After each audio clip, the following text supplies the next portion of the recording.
Okey, jadi petang ni aku dekat area Taman Tasik Tun Zain Abdullah. Okey, saja nak duduk sini. Sementara nak tunggu anak aku habis pergi tuition. Okey, so aku ada time sikit ni, aku nak share dengan korang pasal simpanan emas.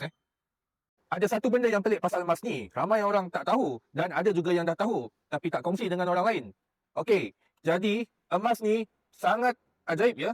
Kenapa? Sebab bila kita pegang emas, semangat dan rasa nak tambah emas tu membuak-buak. Kenapa? Itulah hakikat emas. Manusia bila dia dah pegang seketul emas, dia rasa dia nak tambah lagi. Okey, berbeza pula kalau dengan duit. Duit dalam bank. Lagi banyak kita tengok dekat mesin ATM tu, lagi banyak duit tu keluar. Daripada bank lah duit tu datang, kepada bank lah duit tu pergi balik. Benda tu biasa guys, sebab duit dicipta memang untuk berjalan. Kalau korang setiap tahun dah simpan duit tapi duit tu tak beranak, malah makin cepat pula duit tu keluar, maksudnya strategi korang salah. Satu sebabnya adalah duit sangat senang dibelanjakan. Jadi dekat sini, aku nak ajak korang sama-sama simpan emas supaya kewangan kita selamat ditukar dalam bentuk emas fizikal. Guys, emas memang senang nak kumpul, tapi kena konsisten dan berdisiplin. Duit pula senang sangat bocor.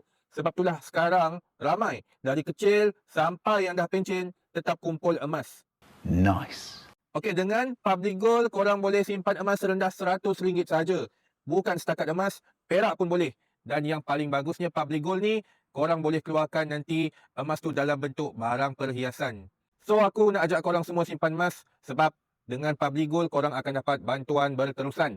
Tak ada nak bercakap dengan AI. Dan korang juga akan dapat bantuan sepenuh masa dengan tim support kita orang yang ramai.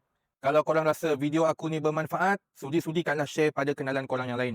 Pada masa yang sama, kalau nak simpan emas, projek aku, kontak aku. InsyaAllah aku boleh bantu korang. Yang penting, korang serah diri. Semoga pintu hidayah terbuka. Okay? Bye-bye.